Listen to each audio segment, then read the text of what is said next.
Nothing will crush a real estate investor's spirit like landlord stress. The difference between being successful and miserable in managing properties is education.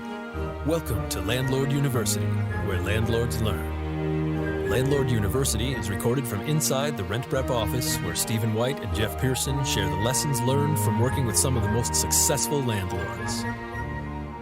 Welcome to Landlord University Night School. I'm Jeff Pearson. I'm here with my co-host, Stephen White. Hello, Stephen. How are you doing? Yeah, pretty good, Jeff.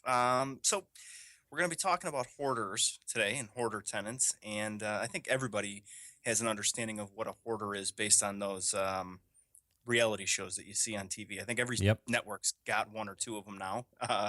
Buried Alive, I think, is one I can think of off the top of my head. Hoarders, I think, just, uncreatively the one title of it. So, there's enough shows out there, and all you need is a 30-second commercial or a spot to see what these houses look like. And, as a landlord, it should scare the hell out of you. You don't ever want to deal with that in your rental property. And for a lot of landlords, this is a nightmare for them because hoarders just became recognized within the past year and a half, I'll say. I think it was May 2012, if I'm not mistaken. They were recognized by the American Mental Health Society as being a disorder. So what does that make a hoarder now? They're a protected class. Exactly. That is correct. So for a landlord, this can be a landmine of compliance, if you're trying to get rid of a hoarder or you're trying to deal with a hoarder. So we'll break that down and talk about some of the things that landlords can do to protect themselves and ultimately how to deal with hoarders if you do end up renting to one. Great. So, okay. So to speak on in terms of a proactive approach, all right. So how do you avoid renting to a hoarder? A couple of different things you can do. I've heard a lot of landlords talk about looking inside of people's vehicles when they show up for a showing. Mm-hmm. Usually their vehicle is a good reflection of what their home is going to look like.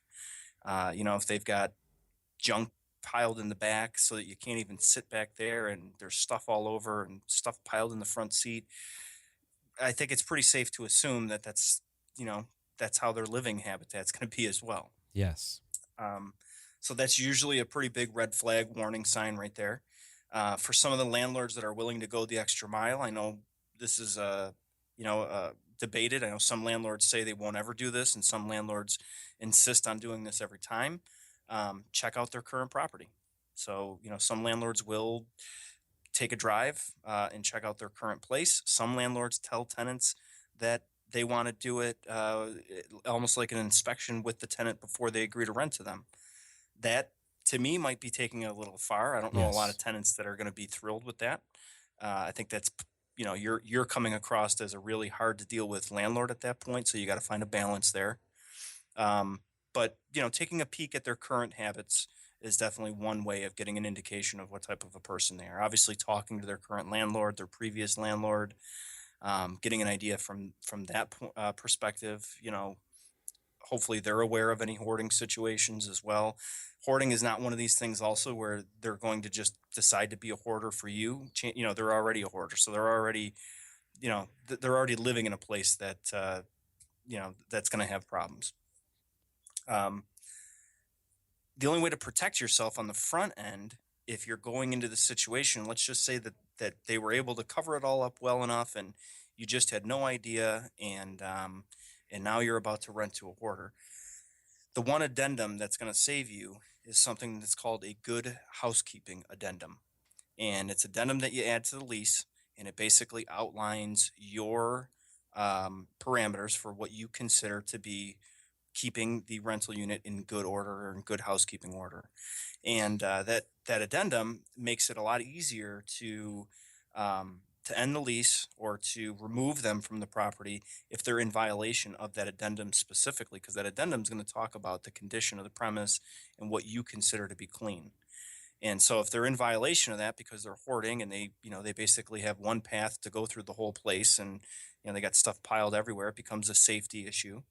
And there's all kinds of things that, you're going to take action against them, not based on their disability, not based on their them being a hoarder, but based on the condition of the unit instead. Right. So a good housekeeping addendum, super important to have. Again, you need that on the front end. You need to have that signed when they sign the lease, and that is something that needs to be in place already. If you don't have that, and you find out your tenant's a hoarder, let's say you bought a property and you didn't go through and check the property out, and now you find out the guy's a hoarder.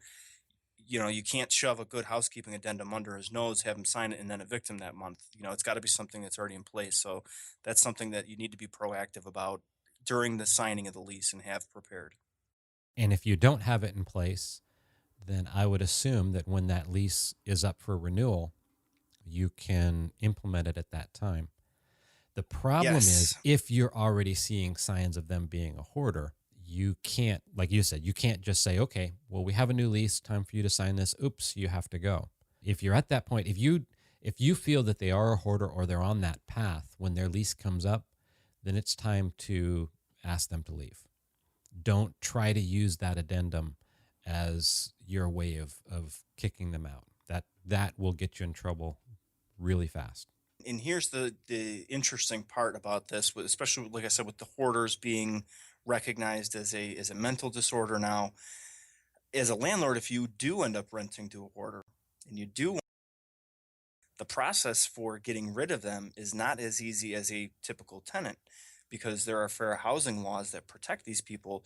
And part of what they've put in place is they say that landlords have to work with the person to try and make the home habitable again.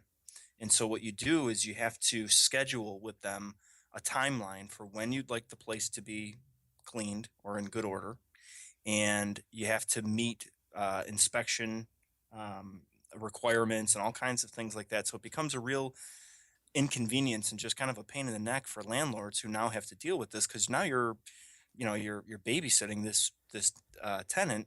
You're going over there, you're checking their progress and how the cleanup's going.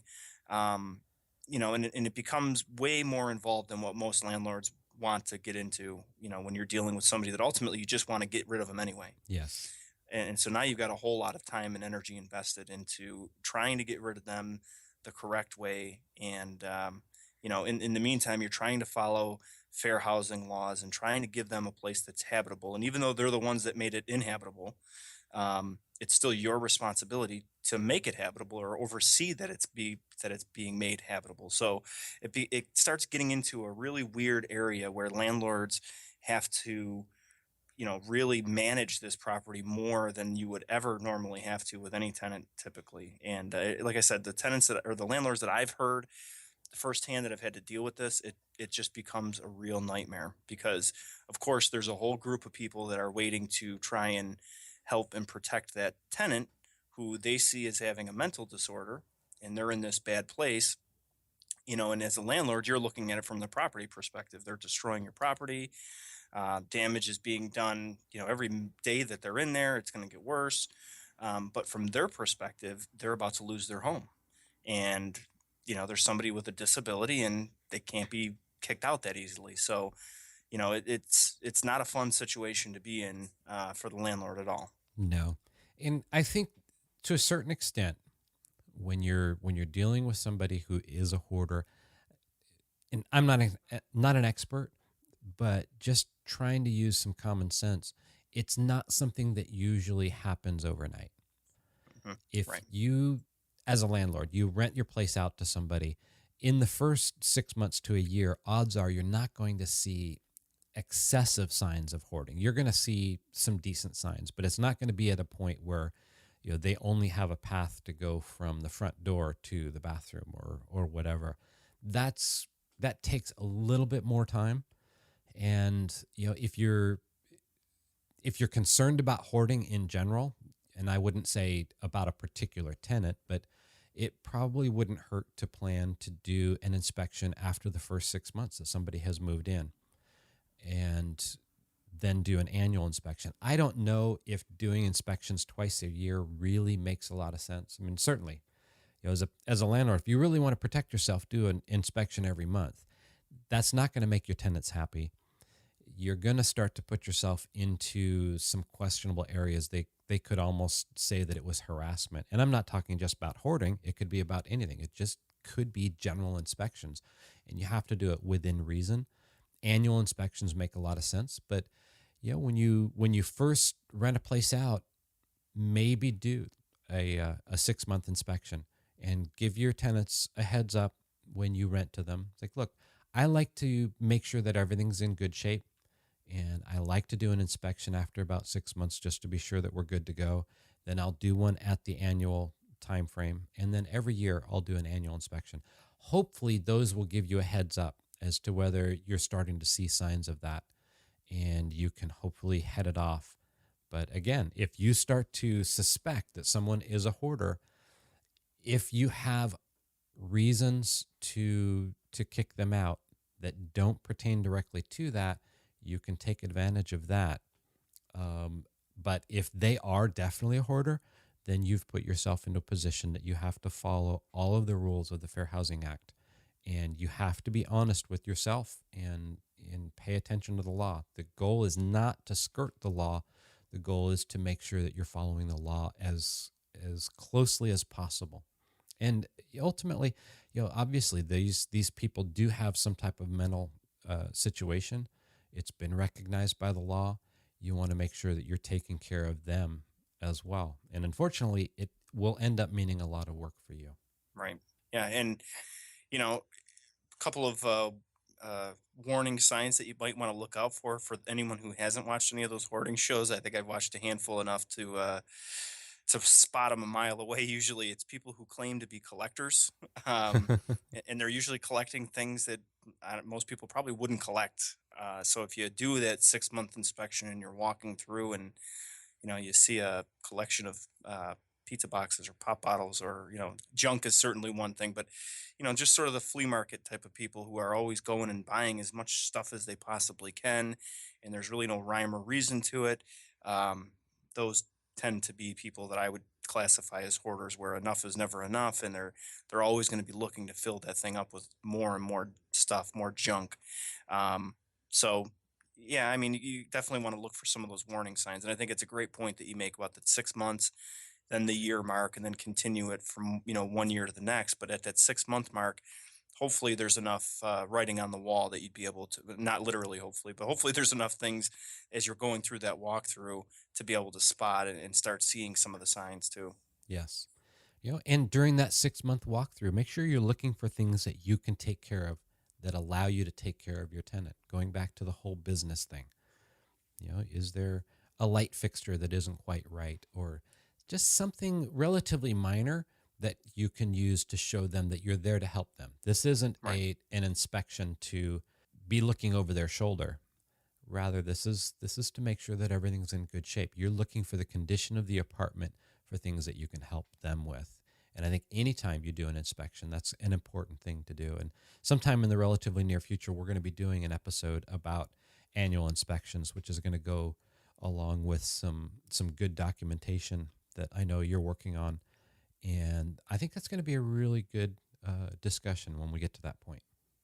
Yeah, I think you're right. And I think that, some of the most successful landlords that I've certainly seen have always found a way to protect themselves and also make it, and genuinely, not just make it appear, but genuinely have it serve two purposes, just like an inspection. Like you mentioned, go in there to genuinely look for those type of things, like the light fixtures, and just making sure that things aren't clogged or whatever. Going through and making sure that everything's in good order, but you're also it's serving two purposes. You're doing it to also protect yourself. So the landlords that really found the way to do it the best come across as um, genuinely helping these people and genuinely going through this for a good purpose, but they're also doing it for the reason of protecting their interests and protecting their property as well. Yes.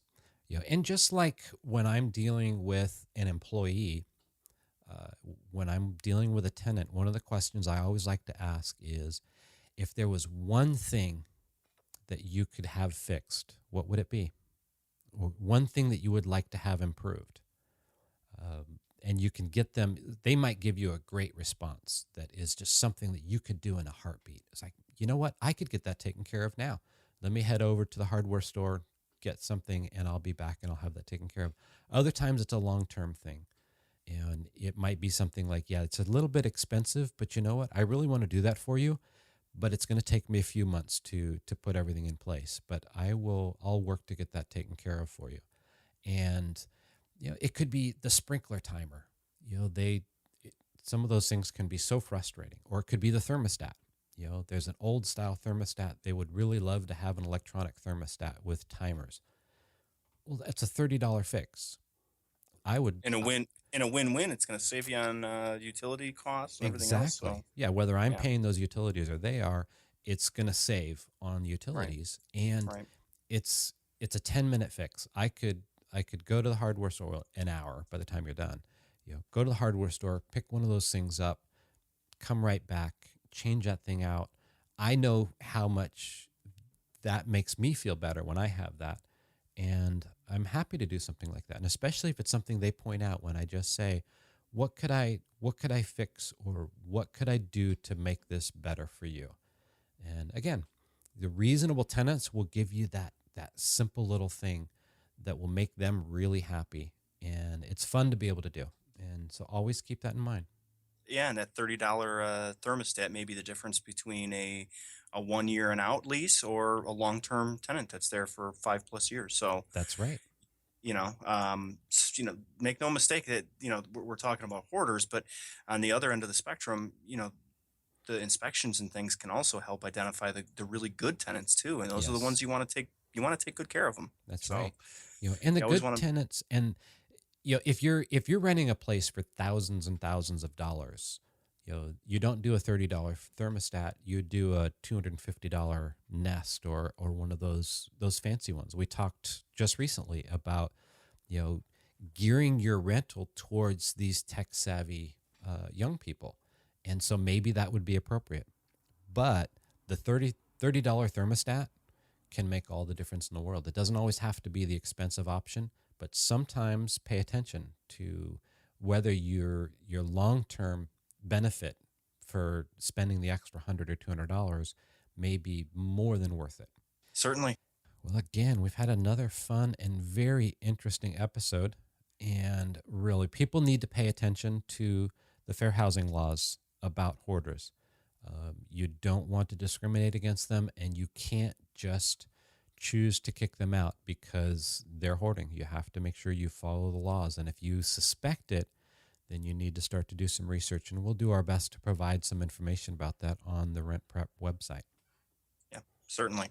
Great. Thank you, Stephen. I look forward to All right. talking with you tomorrow evening. Great. Thanks, Jeff. Thanks for listening to Landlord University, and remember to visit rentprep.com/landlordu to see show notes and access free resources like forms and guides. And be sure to check out Jeff Pearson hosting his own hit podcast at thementorimpact.com.